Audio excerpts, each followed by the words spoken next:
की इस वीडियो में मैं आपके साथ शेयर करने वाली हूँ इस टाइप का ड्रेस जो आजकल बहुत ज़्यादा वायरल हो रहा है। तो मैं पूरा मैचिंग का बनाने वाली हूँ फ्रेंड्स। टॉप और बॉटम दोनों एक जैसा यहाँ पे आप देख सकते हैं। सो इसके लिए मैंने 3.5 मीटर फैब्रिक लिया है और फैब्रिक का डिज़ाइन कुछ इस तरीके का है। तो सबसे पहले मैंने कपड़े को डबल फोल्ड में बिछाया, उसके बाद 4 फोल्ड में बिछाया। तो सबसे पहले मैं टॉप वाले पार्ट की कटिंग कर रही हूँ। तो टॉप वाले पार्ट में ऊपर वाली सेक्शन की कटिंग कर रही हूँ और घेर वाले सेक्शन की कटिंग हम बाद में करेंगे। तो जितना भी तिरछा फैब्रिक होगा उसे मैंने कट करके हटा लिया है। अब सबसे पहले मैं 15 इंच पे निशान लगा रही हूँ। सो ऑब्वियसली फ्रॉक बनाने के लिए हमें टॉप वाले पार्ट की कटिंग के लिए 15 इंच का निशान लगाना होता है। आप अपने हिसाब से अगर आप लंबा रखना चाहते हैं या फिर छोटा रखना चाहते हैं तो कम भी कर सकते हैं। मैंने 15 इंच पे निशान लगाया है और कपड़े की चौड़ाई यहाँ पे 10 इंच है। सो सबसे पहले मैं शोल्डर का निशान लगा रही हूँ। सो शोल्डर भी आप कम या ज़्यादा कर सकते हैं। मैंने थोड़ा लूज़ रखना है तो इसके लिए मैंने 7 इंच पे निशान लगाया है और आर्म होल भी मैंने 7 इंच पे ही रखा है और उसे इस तरह से बॉक्स जैसा बना लिया। अब यहाँ पे हमें क्या करना है, अपने फिटिंग का निशान लगाना है। तो लाइक आपकी फ़िटिंग यहाँ पे देखिए, मेरी फ़िटिंग यहाँ पे 34 इंच है। सो 34 को मैंने सबसे पहले डबल किया है और उसके बाद इस तरह से इंची टेप में 4 फोल्ड कर रही हूँ। तो ये देख रहे हैं आप 8.5 इंच आया यहाँ पे। तो 8.5 इंच पे मैं फ़िटिंग का निशान लगाऊंगी। सो ये तरीका बहुत ही परफेक्ट होता है फ्रेंड्स फिटिंग का नाप निकालने के लिए कि इंची टेप का मेन पार्ट ले लो, आपको जितना भी फिटिंग है वो ले लो, उसको इस तरह से डबल करो और डबल को ही इस तरह से 4 फोल्ड करो। सो जितना भी आएगा वो आपका फिटिंग का पार्ट होगा।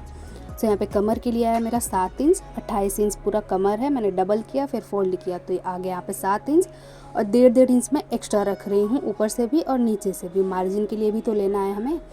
सो मैंने मार्जिन के लिए भी 1.5 इंच लिया। उसके बाद आर्म होल का शेप बना रही हूँ, साथ ही साथ फ्रंट आर्म होल की गहराई भी लगाते जा रही हूँ यहाँ पे। अब मैं नेक का निशान लगाऊंगी।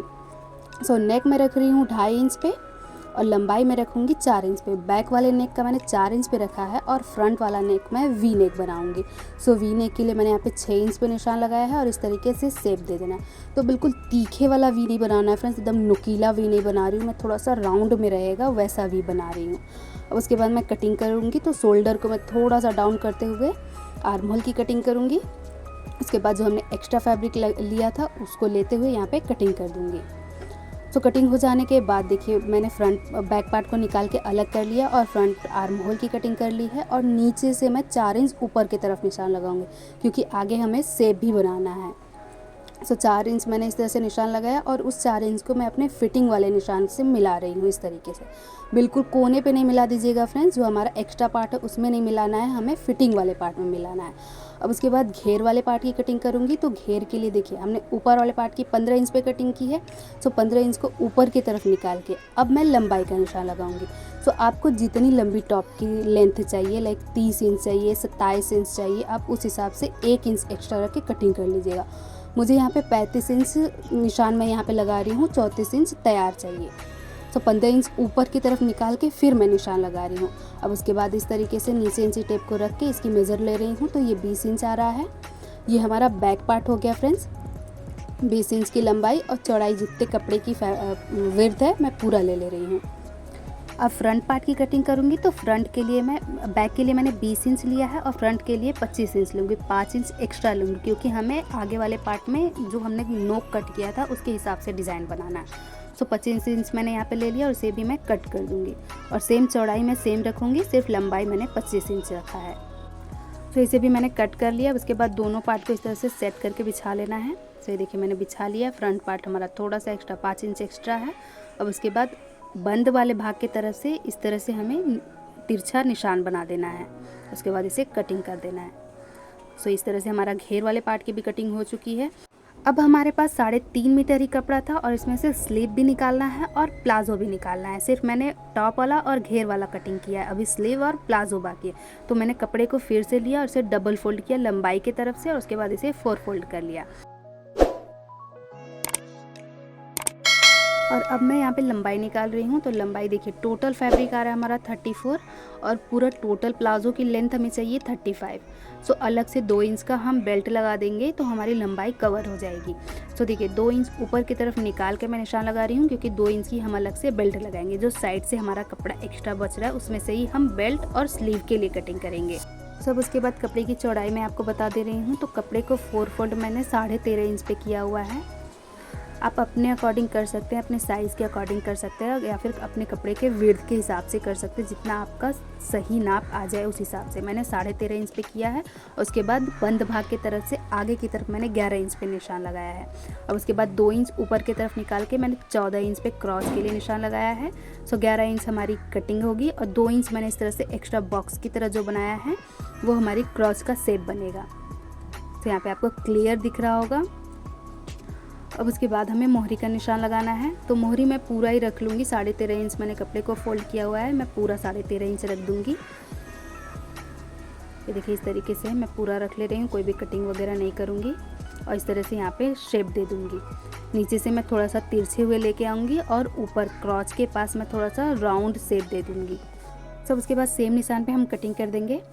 सो जब तक मैं यहाँ पे कटिंग कर रही हूँ, अगर आपने अभी तक मेरे चैनल को सब्सक्राइब नहीं किया है तो सब्सक्राइब कर लीजिए और साथ साथ वीडियो को लाइक भी कीजिएगा और कमेंट करके ज़रूर बताइएगा कि वीडियो कितना सेम टू सेम है और आपको कैसा लगा। तो यहाँ पे देखिए मैंने कटिंग कर लिया है और बंद वाले भाग की तरफ से बिल्कुल सीधा कट किया हुआ है मैंने फ्रेंड्स। अब उसके बाद यहाँ पे बचा हुआ फैब्रिक है, इसमें से मैं स्लीव निकालूंगी। तो ये देखिए इतना ही कपड़ा बचा था मेरे पास, तो हमें स्लीव के लिए थोड़ा सा जुगाड़ लगाना पड़ेगा। सो कपड़े को मैंने ट्रायंगल शेप में रखा हुआ है। डिज़ाइन में कोई फ़र्क नहीं पड़ रहा है फ्रेंड्स, सिर्फ एक तरफ से मैंने ट्रायंगल रखा है और नीचे की तरफ से आप देख सकते हो मैंने बिल्कुल बराबर से बिछाया है।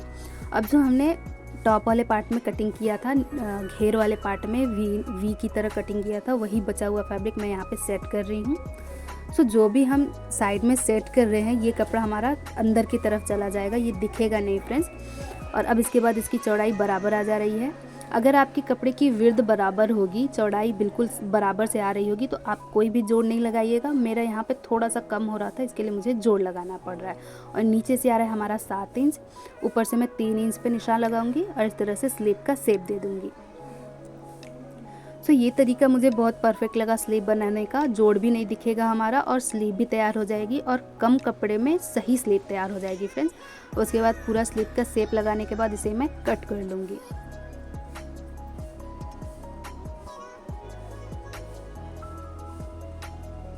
तो देखिए यहाँ पे मैंने कटिंग कर लिया है, ऊपर वाले पार्ट की भी मैंने इस तरह से कटिंग कर ली। तो स्लीव हमारी रेडी हो चुकी है। अब जो साइड से फैब्रिक बचे हैं उसकी बेल्ट निकल जाएगी और पॉकेट निकल जाएगी। तो चलिए मैं पॉकेट की भी कटिंग बता दे रही हूँ। तो देखिए हमारे पास इतना ही फैब्रिक बचा है। तो सबसे पहले हमें चेक कर लेना है कि कितना हमारे बेल्ट में जाएगा कपड़ा, लंबाई चौड़ाई इसकी निकाल लेनी है। तो देखिए यहाँ पे मैंने डबल फोल्ड किया है फ्रंट पार्ट और बैक पार्ट के लिए, तो ये बिल्कुल परफेक्ट है। इसमें से पॉकेट भी निकल जाएगी। तो कपड़े को मैंने एक तरफ से डबल फोल्ड किया है। सब इसकी लंबाई का निशान लगा रही हूँ। तो लंबाई मैंने 12 इंच रखा है और चौड़ाई मैंने 6.5 इंच रखा है। इस तरह से सीधा निशान लगा लिया है। ऊपर की तरफ से भी मैं सीधा निशान लगा लूँगी और यहाँ से एक तरफ से मैं हल्का सा राउंड सा शेप दे दूँगी और उसे कट कर लूँगी। सो फ्रेंड्स चलिए अभी स्टिचिंग स्टार्ट करते हैं। तो कटिंग में जितना टाइम लगा है स्टिचिंग में उतना टाइम नहीं लगेगा फ्रेंड्स, बहुत ही फटाफट से स्टिच हो जाएगा। तो देखिए यहाँ पे मैंने नेक भी बना लिया है, नेक पे मैंने और भी पट्टी लगाया है। अब उसके बाद मैं स्लीव की स्टिचिंग दिखा दे रही हूँ। तो क्योंकि स्लीव हमने साइड से जोड़ना है तो इसके लिए मैंने यहाँ पे सबसे पहले जोड़ लिया है इसे, और ऊपर से भी सिलाई लगा दूंगी ताकि ये अच्छे से सेट रहे। सब उसके बाद स्लीव की किनारी फोल्ड करूंगी। तो किनारी पे मैं इलास्टिक लगाने वाली हूँ फ्रेंड्स। तो आपको इलास्टिक के बराबर से 1/2 इंच की इलास्टिक है हमारी, तो उसके बराबर से नीचे का फोल्ड करना है, अंदर से जगह रखना है फ्रेंड्स ताकि इलास्टिक आराम से अंदर की तरफ चला जाए। तो इस तरह से मैंने स्टिच कर लिया है और 8 इंच लंबा मैंने इलास्टिक ले लिया है। उसके बाद इसके अंदर मैं इन कर दूँगी इसे। तो यहाँ पे मैंने इलास्टिक को इन कर लिया और दोनों तरफ से सिलाई लगा के सेट कर दूंगी, और ताकि इलास्टिक ना निकले बार बार। ऐसे अच्छे से इस तरह से खींच के हम सेट कर लेंगे इलास्टिक को। तो यहाँ पे हमारी स्लीव तैयार हो चुकी है। उसके बाद जो हमारा जोड़ वाला पार्ट है उसे मैं फ्रंट की तरफ स्टिच करूँगी। सो वहाँ पे मैं हल्का सा गहराई लगा ले रही हूँ। अब उसके बाद मैं ऊपर वाले पार्ट में स्लीव को स्टिच कर दूँगी। तो इस तरीके से हमें स्टिच कर लेना है। उसके बाद घेर वाला पार्ट तैयार कर रही हूँ मैं फ्रेंड्स। सो घेर वाले पार्ट में मैं गैदरिंग बनाऊंगी, प्लेट्स नहीं डालूंगी फ्रेंड्स। आप अपने अकॉर्डिंग अगर आप प्लेट्स डालना चाहती हैं तो प्लेट्स भी कर सकती हैं। सो एक सिलाई मैंने मशीन की बड़ी टाका करके एक सिलाई लगा लिया है। उसके बाद इस तरह से धागे को खींच के मैं गैदरिंग बनाऊँगी। अब उसके बाद फ्रंट पार्ट को लूँगी मैं ऊपर वाले पार्ट को। उसके बाद इसमें स्टिच करूँगी। सो कॉर्नर वाला पार्ट हमें कॉर्नर से मिला के स्टिच करना है।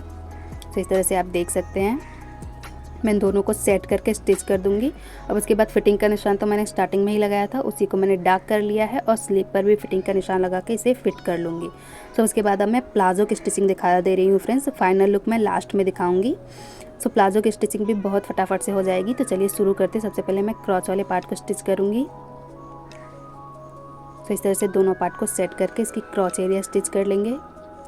सो क्रॉच एरिया स्टिच हो जाने के बाद मैं फ्रंट पार्ट में पॉकेट भी लगाऊंगी फ्रेंड्स। सो हमारे मेन फैब्रिक से मैंने 2 पॉकेट कट किया हुआ था, तो मैं दोनों तरफ पॉकेट लगाने वाली हूँ। उसके लिए मैंने वाइट कलर का फैब्रिक कट कर लिया क्योंकि हमारा मेन फैब्रिक जो है वो कम था। सो वाइट फैब्रिक को मैंने एक तरफ सेट किया है, ऊपर से 1 इंच छोड़ के नीचे से 5 इंच पे निशान लगाया है और इस तरह से बॉक्स जैसा बना लिया।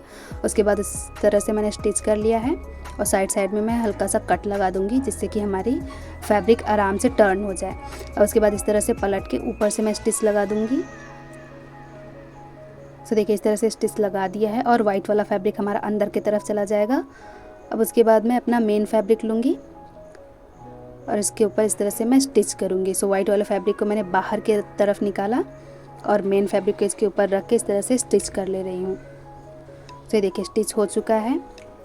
इसी तरह से मैं दूसरी तरफ भी स्टिच कर लूँगी, हमारी दोनों पॉकेट लग के तैयार हो जाएगी। तो यहाँ पे मैंने दोनों तरफ पॉकेट लगा लिया है और अब फ्रंट वाले पार्ट में हम प्लेट बनाएंगे क्योंकि थोड़ा सा चौड़ा है। सिर्फ हमारी आगे वाले पार्ट में बेल्ट ही लगेगी, इलास्टिक नहीं लगेगी। सो इसके लिए मैंने डबल फोल्ड किया हुआ था फैब्रिक को और जहाँ से मैंने क्रॉच स्टिच किया है वहाँ से 2 इंच आगे की तरफ निशान लगाया और इस तरह से जैसे ब्लाउज में टक्स बनाते हैं ना, उसी तरह से मैंने इस तरह से प्लेट्स बना लिया। उसके बाद हमें इसमें बेल्ट लगा देना है। तो बेल्ट मैंने कई सारी वीडियो में आपको बताया हुआ है फ्रेंड्स कैसे लगाते हैं, बुकरम वाला और बिना बुकरम वाला। आप मेरे बाकी वीडियो में देख सकते हैं। और सेम ऐसे मैंने बैक पार्ट को भी रेडी कर लिया। उसके बाद दोनों साइडों को स्टिच कर लिया है। उसके बाद मैं इनर लेग स्टिच करूँगी और नीचे से फोल्ड कर दूँगी। सो फोल्ड हो जाने के बाद हमारे प्लाजो का ये रहा लुक और साथ ही साथ ये फ्रॉक का भी फाइनल लुक है। सो फ्रेंड्स आपको कैसा लगा कमेंट करके ज़रूर बताइएगा और ट्राई ज़रूर कीजिएगा। आजकल बहुत ज़्यादा ट्रेंड में चल रहा है ये। सो आप फ्रॉक को जीन्स के साथ भी कैरी कर सकते हैं, जीन्स के साथ भी ये बहुत ही ब्यूटीफुल सा लुक देता है। सो फ्रेंड्स मिलते हैं अगले वीडियो में, तब तक के लिए खुदा हाफिज़।